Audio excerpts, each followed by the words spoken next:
ఇక్కడ క్లారిఫై కోసం నువ్వు అడుగుతున్నావు.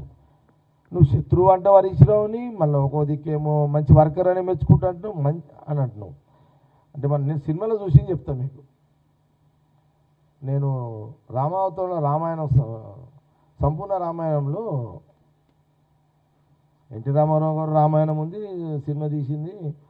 అండ్ శోభన్ సినిమా సంపూర్ణ రామాయణం. అందులో ఒక సందర్భంలో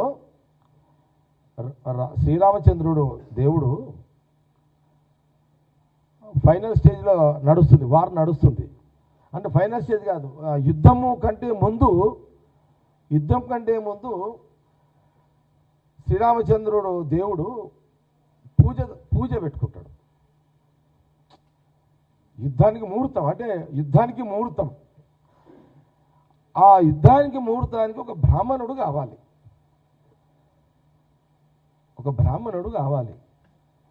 అప్పుడు శ్రీరామచంద్రుడు దేవుడు భగవానుడు ఎవరు బ్రాహ్మణుడు ఇక్కడ ఎవరు దొరుకుతారు? ఇక్కడంతా మన ఏమంటారు, క్షత్రియులు ఉన్నారు, వాళ్ళు వానరులు ఏమంటారు, వానరులే ఉన్నారు. బ్రాహ్మణుడు ఎవరు అని అన్నప్పుడు అప్పుడు మరి రాముల వారికి కలుగుతుందా, ఎవరైనా చెప్తారా? నాకు అది అంత ఐడియా లేదు, మర్చిపోయినా. రావణాసురుడు బ్రాహ్మణుడే కదా. రావణాసురునితో పూజ చేయించుకుందామని ఏదో ఒక సందర్భం ఏదో చూసిన నేను. అప్పుడు ఎవరు అంటారు, లక్ష్మణుడు అంటాడు అనుకుంటా.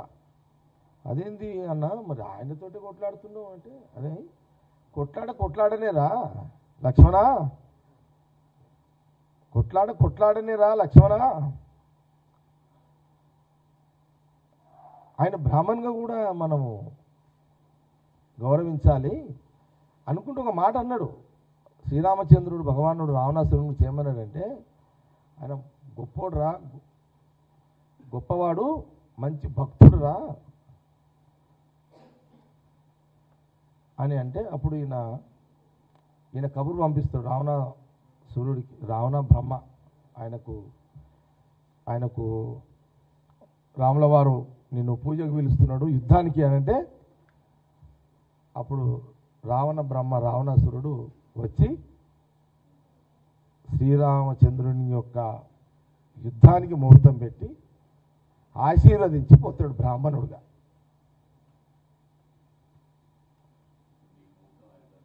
నేను ఎందుకు అంటున్నా అంటే, దేని దానికే ఉంటుంది అంటున్నా. చరిత్ర ఏదని ఉండని కానీ చెప్తున్నారే, ఉన్నది చెప్పుకోవాలి కదా. వాళ్ళిద్దరు ఇప్పుడు శ్రీరామచంద్ర భగవానుడు, రావణ బ్రహ్మ శత్రువులు.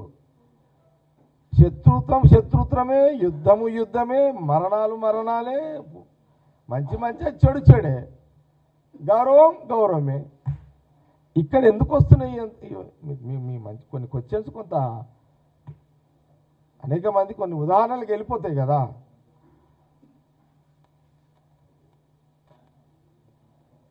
Okay, thank you.